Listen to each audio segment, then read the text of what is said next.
What if the key to making a man emotionally hooked on you wasn't about constantly trying to please him or playing by the usual rules of attraction? What if it was about something far deeper, something that makes him not just want you, but need to understand you? Imagine holding a power so magnetic, so irresistible that it draws him in without you even having to chase. Today, I'll show you how to create that pull. And it starts with mastering the art of balance in your presence. Emotional honesty is one of the most powerful forces in human connection, yet it's often overlooked in conversations between men and women. Vulnerability, when it's genuine, hits differently. It doesn't come off as performance or as a calculated move. It lands with weight because it's rare. Most people walk through life wearing a mask. They filter what they say, package their emotions into palatable bites, and speak from a place of self-protection. When you speak to a man with raw, unfiltered honesty, not to manipulate, not to gain approval, but simply to be real, it disarms him. It's like holding a mirror up to the part of himself he's forgotten existed. And that kind of emotional resonance doesn't fade quickly.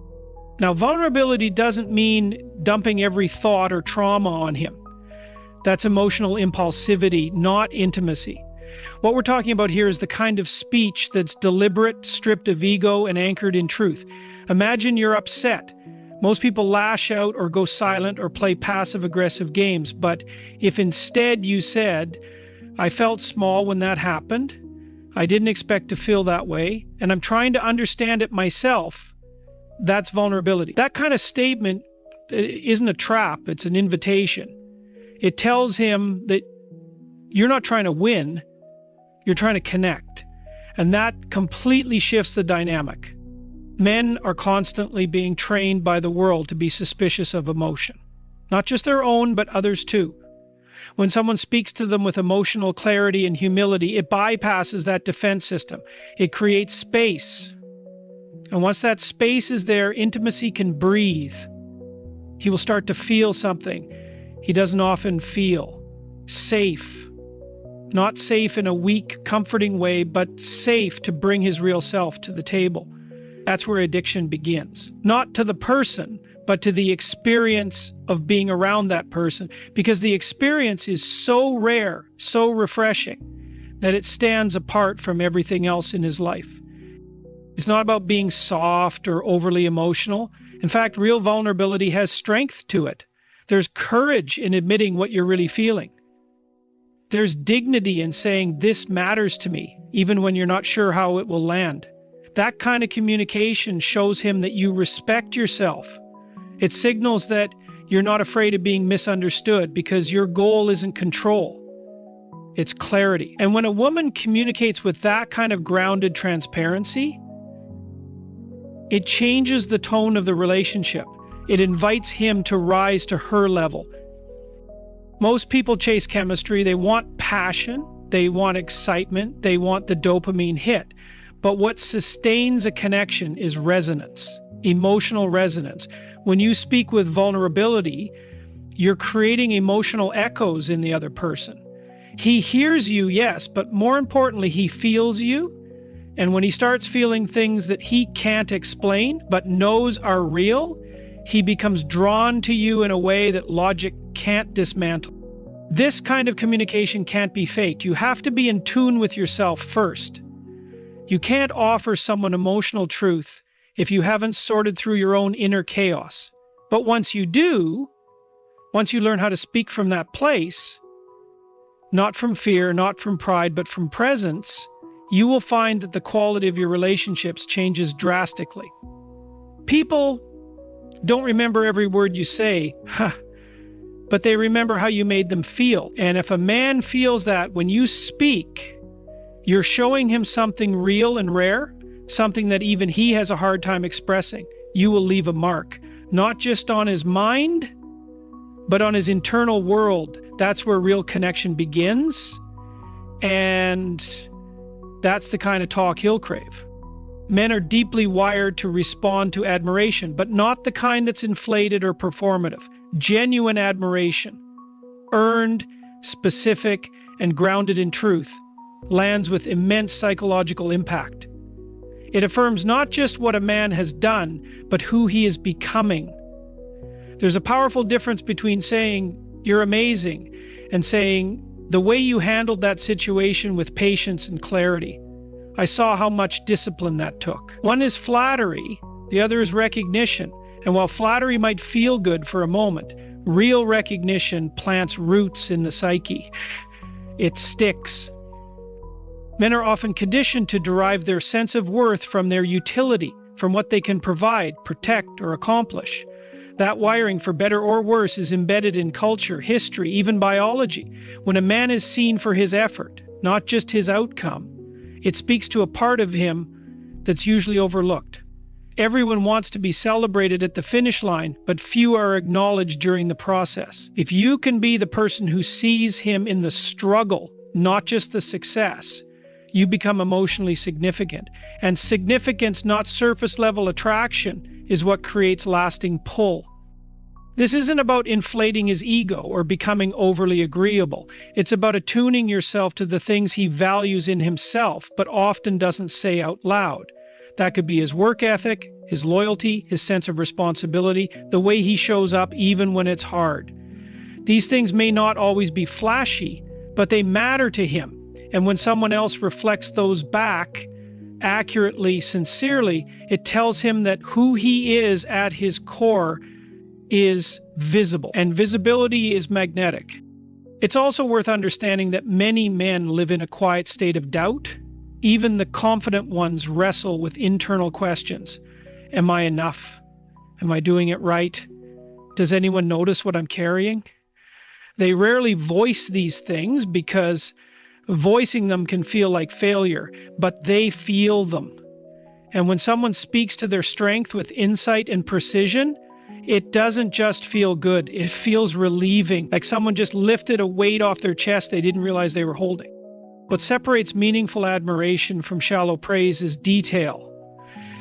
You're smart is generic. The way you broke down that problem and saw a solution no one else did, that kind of thinking is rare, is meaningful. It shows you were paying attention. It shows you care about what makes him, not just what benefits you. That level of awareness builds intimacy because it tells him he doesn't have to perform to be valued. He just has to be present.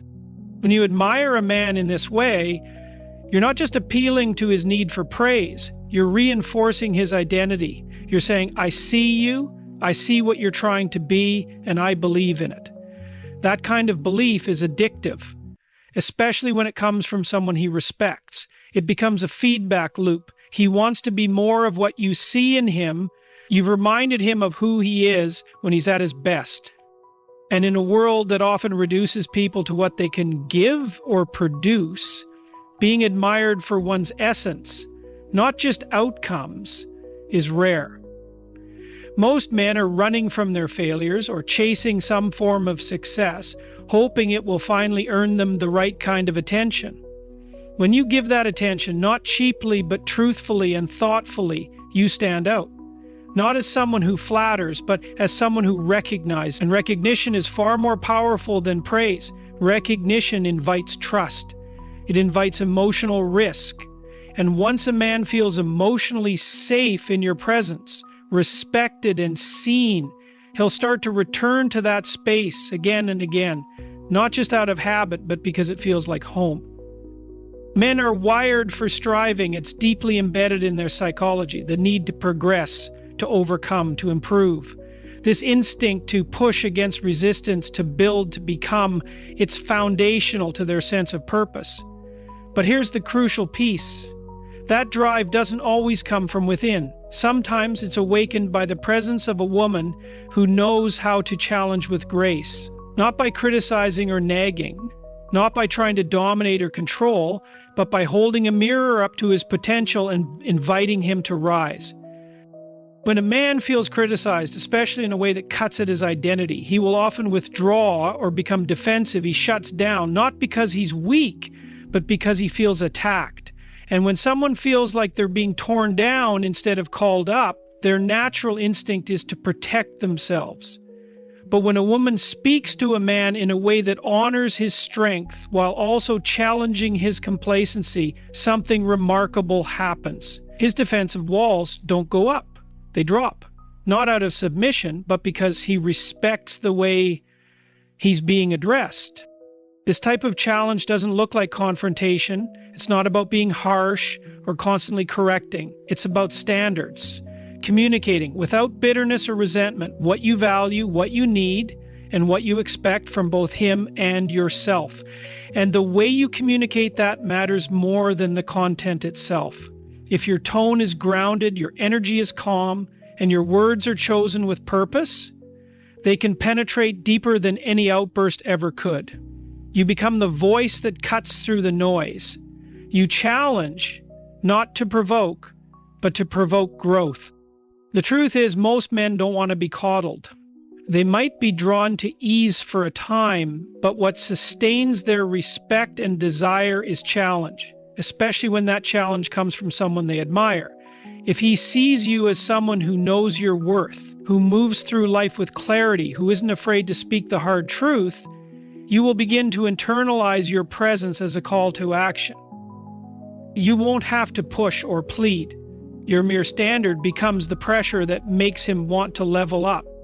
This dynamic is powerful because it mimics the same internal dialogue a man has with himself at his best. The inner voice that says, "You can do better, you know what you're capable of, don't settle here." When your voice aligns with that internal compass, it doesn't feel like opposition, it feels like support. And that's when he starts to view you as a partner in his evolution, not an obstacle to it. That's rare. Most people either demand too much or expect too little. But when you hit that balance, where your presence invites accountability without judgment, you become essential. It's also important to know when to step back. Challenge isn't about control. It's about trusting that he's capable of rising without you having to drag him upward. You speak your truth, and then you let him decide who he wants to be in response. That space between your challenge and his choice is where respect is born. And if he chooses to rise, it means he's doing it from within, not for approval, but from integrity. When a man feels that he is being seen not just for who he is, but for who he could be, and when he feels that this vision is held with both kindness and firmness, it stirs something primal in him. He starts to associate you with progress, with clarity, with strength, not because you forced him to change, but because your standards illuminated the gap between who he is and who he wants to be. And for the kind of man who values growth, it's not a burden, it's a gift. One he won't forget. Surface level conversations don't create emotional attachment. They can entertain, they can distract, but they don't build the kind of connection that lingers in the back of someone's mind late at night. What actually bonds people, what creates emotional gravity, is depth. And depth doesn't come from monologues or rehearsed speeches. It comes from questions, but not just any questions, the kind that reach beneath the armor, beneath the everyday, and invite someone to step into a more honest version of themselves. When you ask a man deep, thoughtful questions, it forces him to pause. Most of the time, men are moving through life with their minds wrapped around external pressures, work, goals, obligations, expectations. They're rarely asked to look inward unless something goes wrong. But when you ask a question like, "What's something you used to believe that you've outgrown?" Or "What's driving you lately and what's scaring you about it?" You interrupt that autopilot. You're not just showing curiosity. You're telling him without saying it outright that you see him as someone worth understanding. That alone shifts the emotional dynamic. Men aren't often encouraged to speak about what matters to them on a soul level. They may talk about sports, work, politics, or hobbies, but many of them have never been in a space where someone gently invites them to explore their fears, dreams, regrets, or doubts. When a woman becomes that space, something opens.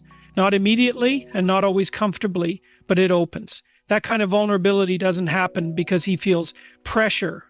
It happens because the environment feels safe and your presence feels grounded. You're not trying to fix him. You're not psychoanalyzing.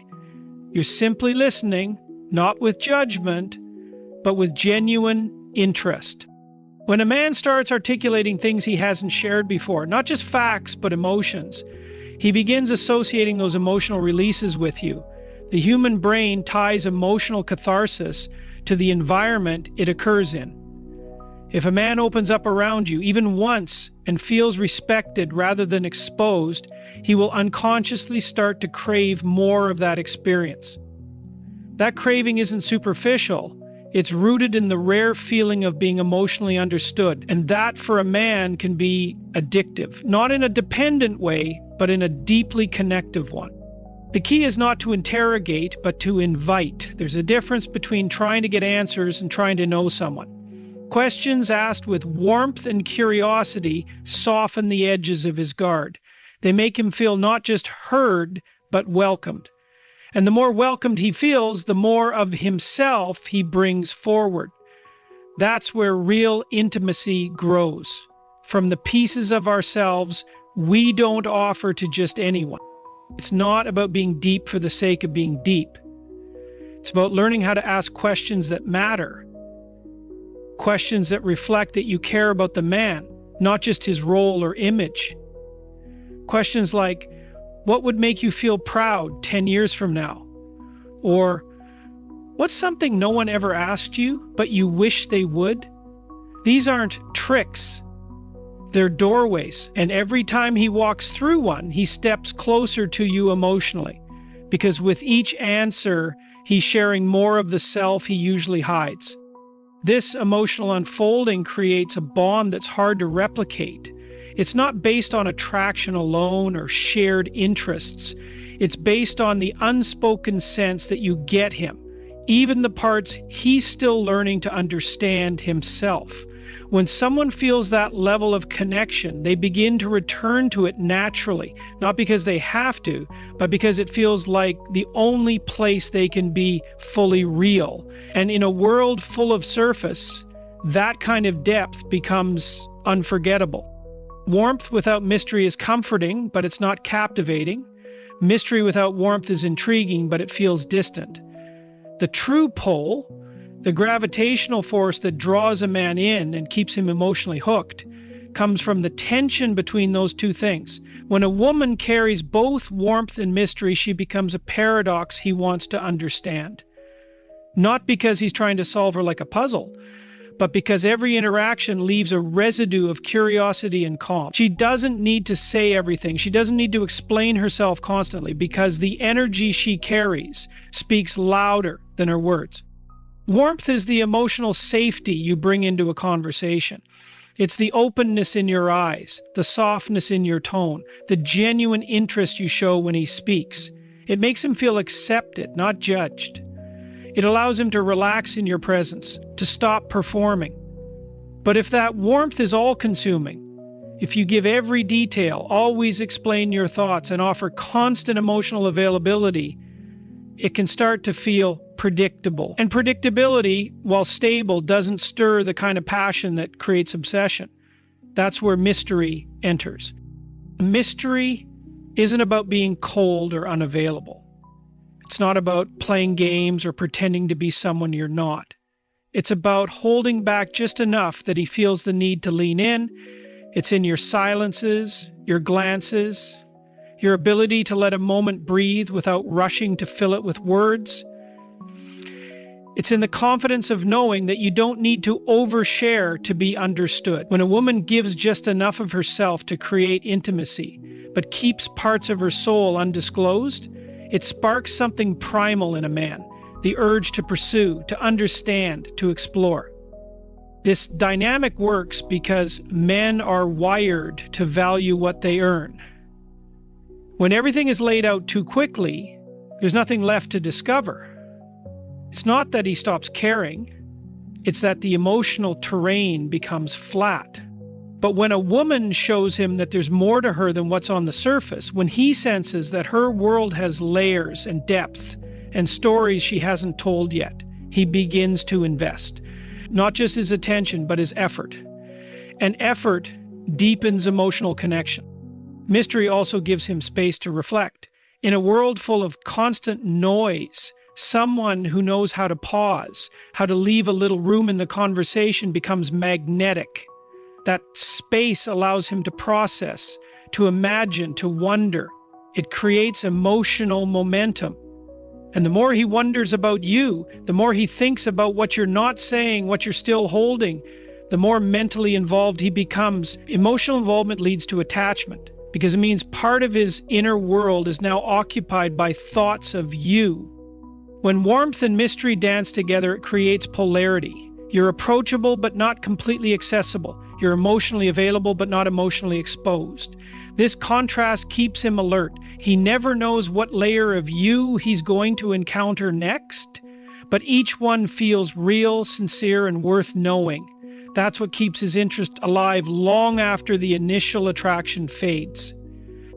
Most women are either too guarded or too giving.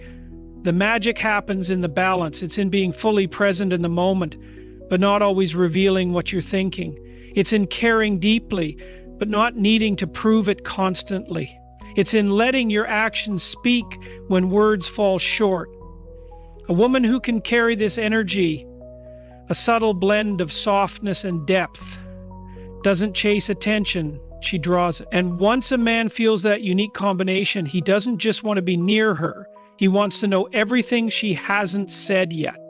When a woman can move with self-assurance and independence, it creates an aura. It's undeniable. It's not about distance or a refusal to connect. It's about the quiet power of knowing that your life is whole on its own. This doesn't mean rejecting a man or making him feel irrelevant to your life. It means living in a way that demonstrates your fulfillment doesn't depend on his approval or attention. A man is naturally drawn to this kind of energy because it speaks to a deeper, primal part of him that admires strength and autonomy. There's something deeply compelling about someone who isn't waiting for life to happen to them, but is actively engaged in creating their own story. This independence becomes a subtle challenge, a reminder that there's something larger at play in your life than just the dynamics between the two of you. When you move through life with purpose, pursuing your passions, dedicating yourself to personal growth, and engaging with the world around you, you don't just build self-esteem, you create a magnetic force that attracts others. A man might initially be drawn to a woman's physicality or her warmth, but it's her inner fire that keeps him captivated. He doesn't want to be with someone who's lost, who's looking to him to fill a void. He wants to be with someone who is already whole, who is contributing something to the world that's beyond their relationship. There's a sense of security that comes from being with someone who's secure in themselves. It feels stable, it feels balanced. And paradoxically, it also feels exciting. The reason for this excitement is that you don't need him to be happy. You're already fulfilled. And when you choose to include him in your life, it's because you see something special in him, not because you need him to define your worth. This independence doesn't mean being emotionally distant. It doesn't mean rejecting vulnerability or refusing intimacy. Rather, it's about understanding that your value comes from your internal world, not external validation. When you carry this energy, you invite a man into your life on your terms. He's not there to complete you. He's there because you see the potential for a shared experience. This perspective flips the script. Most relationships are built on the idea that one person is trying to fulfill the other, to complete them in some way. But when you stand as a whole person, offering your life, your time, your heart, not out of need, but out of desire, you create a dynamic of equal footing. This, more than anything else, is what makes a relationship feel free and expansive rather than limiting or suffocating. The effect of this independence on a man's psyche is significant. It triggers his respect. He begins to see you not just as a partner, but as a peer, someone whose life has meaning and significance beyond the relationship. And as his respect grows, so does his attraction. This attraction isn't simply physical. It's anchored in admiration. He begins to see you as someone who is capable of standing on her own, facing the world with determination and clarity. That strength, that self-sufficiency, pulls him in because it's rare, it's real. In a world where so many people are desperate for validation, you stand as a beacon of confidence, and that alone makes you unforgettable. The key here is that this self-assurance is rooted in authenticity. It's not about pretending to be a superwoman or acting as if you don't care. It's about genuinely living a life that doesn't revolve around someone else's attention. It's about having your own interests, your own passions, and your own sense of purpose. When a man sees this in you, he realizes that your presence in his life is not about filling a hole, it's about sharing an already fulfilling experience. And that kind of self-sufficiency is magnetic because it shows that you're choosing him for what he brings to the table, not because you need him to provide something you lack. This energy, this autonomy, doesn't just make you appealing, it makes you unforgettable. A man will remember the woman who doesn't rely on him to define her worth. He will remember the woman who has her own path, her own vision, and her own sense of self. And when that man experiences the privilege of being a part of your world, he won't take it for granted. He will understand deep down that you've chosen him not because you have to, but because you want to share something meaningful with him. And that's what creates a connection that transcends the ordinary. It's a connection grounded in respect, mutual admiration, and the understanding that each person is whole in their own right. In the end, the key to capturing a man's heart and keeping him emotionally invested lies in a delicate balance, one that combines vulnerability with strength, warmth with mystery, and independence with connection. It's about speaking from a place of emotional honesty, offering recognition for his true self, and challenging him to rise without tearing him down. It's about inviting him into your world through thoughtful questions and a shared sense of depth, and creating a presence that's both inviting and intriguing. Above all, it's about being someone who is complete within themselves, fulfilled, secure, and confident, while still offering space for the relationship to grow and evolve. This combination of warmth, depth, challenge, and independence forms an emotional ecosystem that draws him in, not because he's seeking validation, but because he's feeling something deeper than the surface. It's a magnetic force that can't be easily replicated or ignored, and it sustains a connection long after initial attraction fades. When you embody this dynamic, you don't just capture his attention, you create a lasting bond, one that is grounded in respect, admiration, and the understanding that both individuals in the relationship are whole in their own right. And that's when true connection happens, the kind that is not only deeply fulfilling, but also unforgettable.